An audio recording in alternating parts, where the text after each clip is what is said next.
नमस्कार दोस्तों, स्वागत है आप सभी का एक नए ब्लॉग में। दोस्तों आज मैं आप सभी लोगों को वडोदरा शहर के एक बहुत ही खूबसूरत स्वामी नारायण मंदिर लेकर चल रही हूँ। हालांकि वडोदरा शहर में बहुत सारे स्वामी नारायण मंदिर है, लेकिन जिस मंदिर मैं आपको लेकर आज चल रही हूँ ये उन सब में बेहद खूबसूरत है। इसे धरती का स्वर्ग भी बोलते हैं। और आज पूरा परिसर मैं आपको घुमाने वाली हूँ। और ये मंदिर का नाम नीलकंठ धाम है, जो कि पोइचा में है। और यहाँ आने के लिए आप यदि ट्रेन से आते हैं तो आपको राजपीपला स्टेशन उतरना पड़ेगा। वहाँ से कैब वगैरह लेकर के आप यहाँ आ सकते हैं, या प्राइवेट कैब वगैरह करके भी आप यहाँ आ सकते हैं। तो आज मैं यहाँ आपको लेकर चल रही हूँ और आपको पूरा परिसर घुमा के दिखाऊंगी कि किस तरह का ये परिसर है। काफ़ी खूबसूरत ये मंदिर मुझे लगा, तो आज मैं आपको भी ये पूरा परिसर दिखाने वाली हूँ और दर्शन कराने वाली हूँ, घुमाने वाली हूँ। तो वीडियो में बने रहिएगा। चैनल पे पहली बार आया है तो सब्सक्राइब करना मत भूलिएगा, लाइक कीजिएगा और ज़्यादा से ज़्यादा शेयर कीजिएगा। तो चलिए परिसर घूमते हैं और दर्शन करते हैं प्रभु के। तो दोस्तों जैसे ही मंदिर परिसर में गाड़ी आप पार्क कर लेंगे तो ये आपको पहला गेट देखने को मिलेगा, जो कि भव्य 12 हाथियों से बना हुआ है। बीच में कमल के फूल पे स्वामी नारायण विराजमान हैं। और जैसे ही आप अंदर घुसेंगे, सामने सिंहासन पे स्वामी नारायण भगवान बैठे हुए हैं और अगल बगल 2 सिंह बैठे हुए हैं, जो कि देखने में काफ़ी अद्भुत, काफ़ी खूबसूरत लग रहा है। मतलब बहुत सुंदर लग रहा है। अच्छा, परिसर में यदि हम चलिए इधर बाएं साइड में देखते हैं, यहाँ पे आपको कृष्ण जी की झांकी देखने को मिलेगी, जो कि बहुत ही खूबसूरत है। और यदि दाएं साइड में देखते हैं तो यहाँ पे भगवान श्री राम की झांकी मुझे देखने को मिली। और इसके किनारे किनारे मंदिर में आप जब गेट से एंटर करते हैं तो छोटी छोटी दुकानें हैं, जिसमें आपको फरसाण और पूजा सामग्री मिल जाती है। और फिर जब आप मंदिर की तरफ आगे बढ़ते हैं तो आपको बाईं तरफ बहुत ही खूबसूरत बगीचा है, और जिसमें भगवान के विभिन्न रूपों के झांकियाँ लगी हुई हैं, छोटी छोटी झांकियाँ, जो कि देखने में काफ़ी खूबसूरत लगता है। और शाम के समय यदि आप आते हैं, जब थोड़ा अंधेरा हो जाता है, तो ये और भी भव्य देखने में लगता है, क्योंकि लाइटिंग वगैरह होती है तो बहुत ही खूबसूरत लगता है। अभी शाम का समय है, अभी अंधेरा नहीं हुआ है, पर फिर भी देखने में काफ़ी भव्य और काफ़ी खूबसूरत लग रहा है। और इसके ठीक जो पीछे है वो आपको मंदिर के पीछे का भाग दिख रहा है, जो कि मैं अभी आपको वहाँ पे भी लेके चलूँगी और दिखाऊंगी कि किस तरह का मंदिर है। और ये पाथवे है, पाथवे के बाएं साइड में ये पूरा झांकी वगैरह है। और जो पाथवे का जो दाहिना हिस्सा है, दाहिने हिस्से में भी आपको छोटे छोटे बगीचे और फाउंटेन वगैरह देखने को मिलेंगे। साथ ही साथ छोटी छोटी झांकियाँ भी लगी हुई हैं दाहिने साइड में भी, जो कि दर्शन के बाद मैं आपको दिखाऊंगी, क्योंकि अभी शाम का समय हो चुका है। और अभी थोड़ी देर में भव्य आरती होगी, जो कि यहाँ पे बहुत ही प्रचलित है, यहाँ का भव्य आरती, जो कि मैं आपको दिखाऊंगी भी। तो चलिए फटाफट से हम लोग आगे बढ़ते हैं।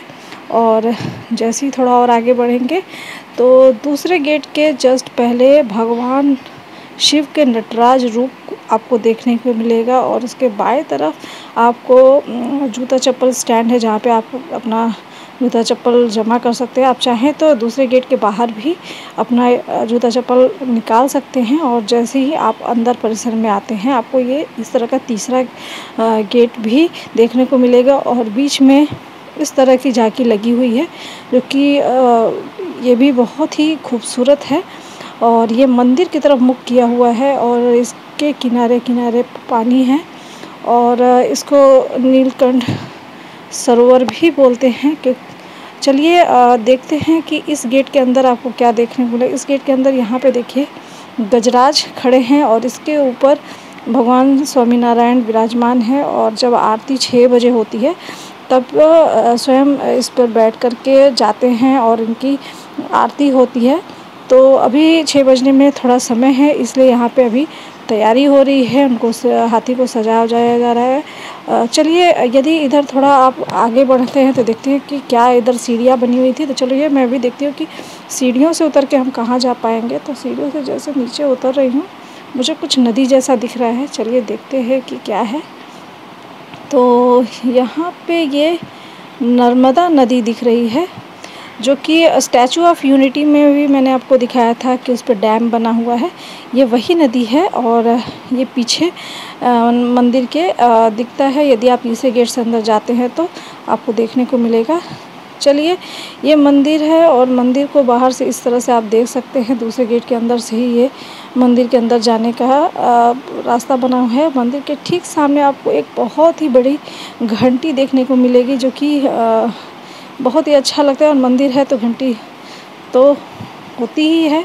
और इस तरह का सामने से मंदिर देखने में लग रहा है काफ़ी भव्य मंदिर है। और जो बीच में आप देख पा रहे होंगे वो मुख्य मंदिर है। और मंदिर के चारों तरफ आपको नीलकंठ सरोवर देखने को मिलेगा, जो कि मंदिर के चारों तरफ है।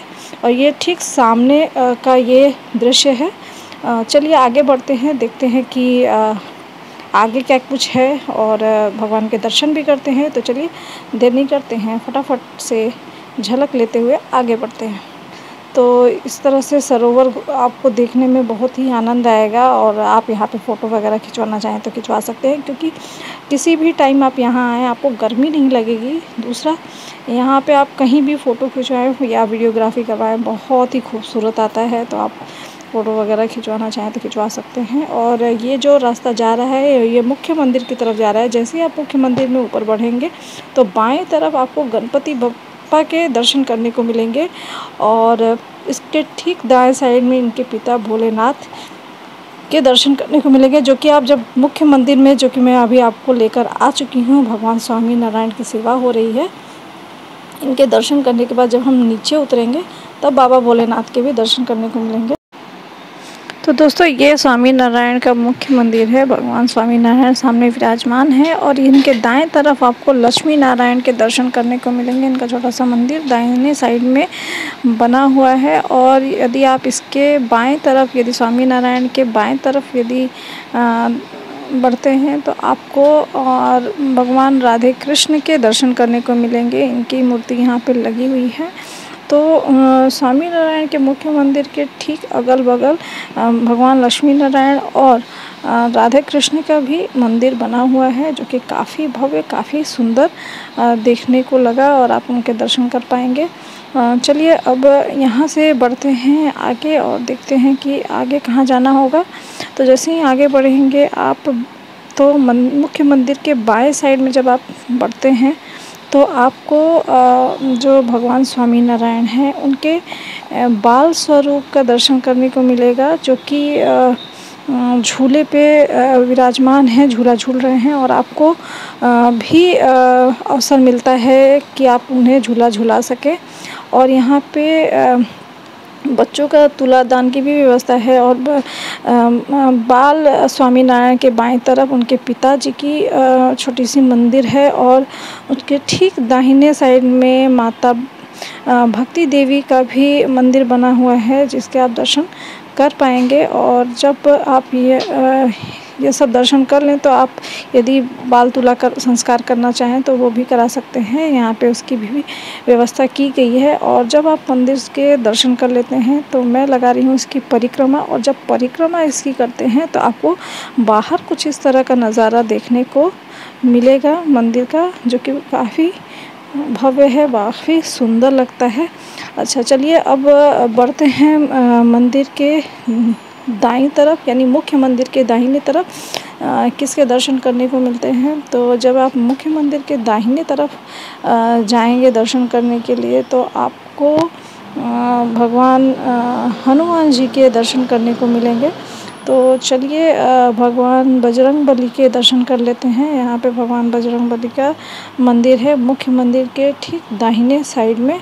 और चूँकि आज शनिवार है, उनको भोग लगाने की तो तैयारी हो ही रही है। साथ ही यहाँ पे यदि आप चाहें तो भगवान को तेल भी अर्पण कर सकते हैं। और हनुमान जी के मंदिर के ठीक दाहिनी तरफ राम दरबार का भी देखने को मिलेगा, दर्शन करने को मिलेगा। और यदि आप बजरंगबली को तेल अर्पित करना चाहते हैं तो 10 रुपये का तेल मिलता है बॉटल में, जो कि आप यहाँ इस तरह के पिलर में डालेंगे तो सीधे भगवान के चरणों में अर्पित होता है। तो आप चाहें तो अर्पित कर सकते हैं।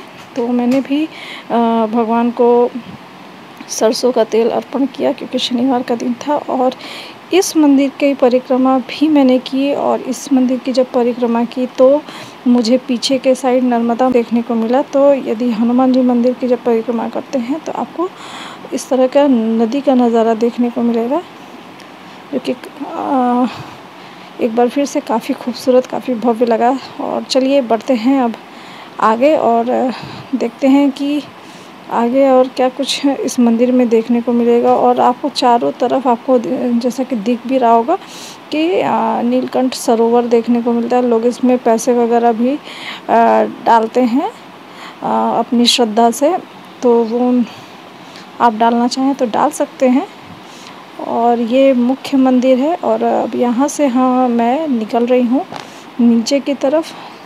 और जैसा कि मैंने आपको पहले भी बताया था कि जैसे ही आप नीचे उतरेंगे तो आपको भगवान भोलेनाथ के दर्शन करने को मिलेंगे। तो ये भगवान नर्मदेश्वर महादेव हैं, और इनके दर्शन करने को मुझे मिला, जो कि काफ़ी भव्य लग रहा था।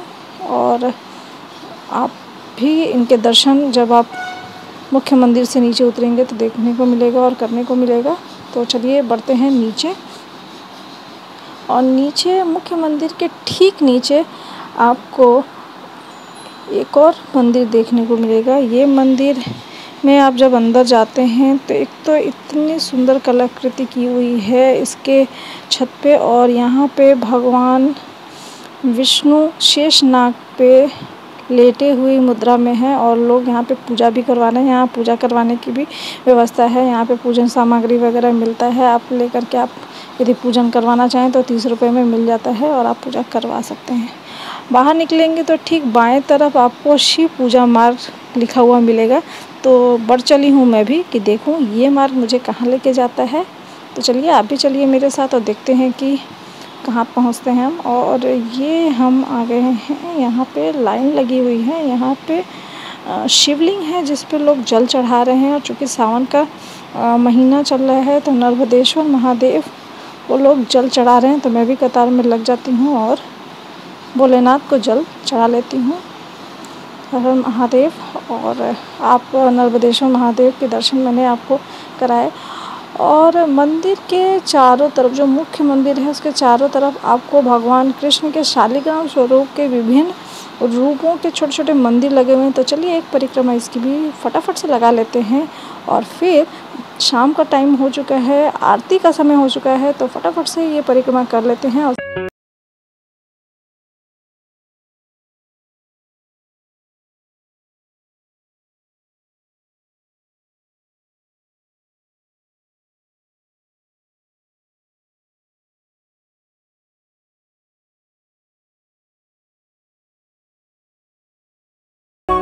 दोस्तों फटाफट से मैंने ये परिक्रमा लगभग पूरी कर ली है। और चलिए आरती की तैयारी शुरू हो चुकी है, आरती शुरू होने वाली है। तो चलिए थोड़ा कदम जल्दी बढ़ाते हैं। और जैसे ही परिक्रमा पूरी करके आप बाहर आएंगे, सामने साइड में आएंगे मुख्य मंदिर के, ठीक उसके बाएं तरफ आपको गौमुख स्नान द्वार दिखेगा, जो कि आप इसमें से जा कर के आप गौमुख स्नान करना चाहें तो कर सकते हैं। उसका भी पूरा परिक्रमा लगाने का पूरा रास्ता बना हुआ है। और सामने आप देख पा रहे होंगे कि रथ लग गए हैं सज करके आरती के लिए। लोग वहाँ पे एकत्रित होना शुरू हो चुके हैं, भीड़ होने शुरू हो गई है। अभी आरती शुरू ही होने वाली है। तो चलिए फटाफट से थोड़ा कदम जल्दी बढ़ाते हैं और देखते हैं कि किस तरह की यहाँ पे आरती होती है।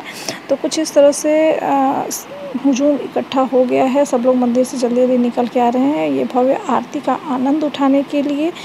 और ये तीसरे गेट के अंदर गजराज सुसज्जित होकर के खड़े हुए हैं। और जब ये रथ पर आरती संपन्न हो जाएगी तो ये पूरे रथ से पूरे परिसर की परिक्रमा भगवान करते हैं। और कहा जाता है, और मैंने देखा भी है कि जब ये शाम की आरती होती है तो यहाँ पे तोपों से सलामी भी दी जाती है। और जो ये आरती है, जो संध्या आरती है, वो शाम को 6 बजे होती है। तो यदि आप इस आरती का आनंद लेना चाहते हैं तो आप शाम को 6 बजे यहाँ पे पहुँच जाएं, और ये काफ़ी भव्य होता है। तो आप जब भी ये आरती में सम्मिलित होंगे तो आपको काफ़ी आनंद होगा आएगा। और ये आरती शुरू हो चुकी है, आरती हो रही है और लोग वीडियो बना रहे हैं, दर्शन कर रहे हैं, और बहुत ही ज़्यादा भीड़ हो चुकी है। तो जैसे ही यहाँ पे ये आरती संपन्न हो जाएगी, ये रथ निकल पड़ेगा पूरे परिसर की परिक्रमा करने, और उसके पश्चात गजरात पे सवार भगवान आते हैं और पुनः आरती होती है। बहुत ही मतलब देखने में अच्छा लगता है, बहुत ही मन को सुकून देता है। तो चलिए आप भी आरती का आनंद उठाइए, मैं भी ये आरती देख लेती हूँ।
दोस्तों यहाँ पे प्रारंभिक आरती संपन्न हो गई है और रथ पर सवार भगवान स्वामी नारायण पूरे परिसर की परिक्रमा करने के लिए निकल रहे हैं। और ये पूरी परिक्रमा थोड़ी देर में समाप्त हो गई, ये पूरी परिक्रमा हो जाएगी। उसके बाद गजरात पे सवार भगवान स्वामी नारायण पुनः आरती होगी और उसी क्षण तोपों की सलामी भी दी जाएगी। तो ये काफ़ी भव्य लगता है।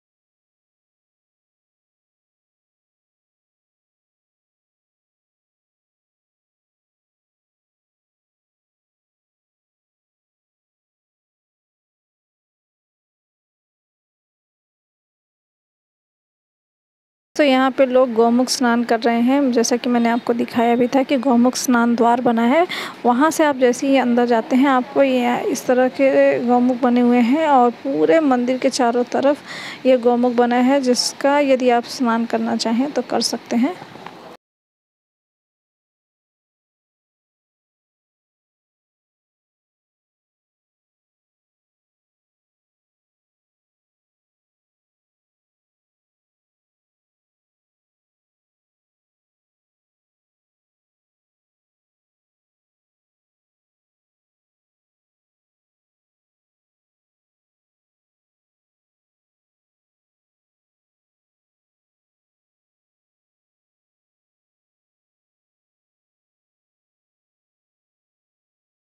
दोस्तों ये बाहर की झांकी है, जो कि मैंने आपको बोला था कि दर्शन के बाद आपको दिखाऊंगी। तो कुछ यहाँ पे इस तरह की भी झांकी लगी है, लोग यहाँ पे बैठे हुए हैं, विश्राम कर रहे हैं। और झांकी कुछ इस तरह की है कि एक पेड़ पर जो सारे ग्वाले बैठे हुए हैं, कृष्ण कन्हैया बैठे हुए हैं, और किनारे किनारे गोपियाँ स्वरूप जो मूर्तियाँ लगी हुई हैं, जिसमें से जलधारा गिर रहा है। और उसके भी पेड़ के चारों तरफ भी सरोवर बना हुआ है, जो कि काफ़ी खूबसूरत लगता है। और जैसे जैसा कि मैंने आपको प्रारंभ में ही बताया था कि मंदिर परिसर में ही छोटे-छोटे दुकान हैं जिसमें आपको फरसाण मिल जाएगा, पूजा की सामग्री मिल जाएगा। यदि आप अपना बॉटल लेकर आए हैं तो वाटर कूलर भी मिल जाएगा जिससे आप अपना बॉटल रिफ़िल कर सकते हैं।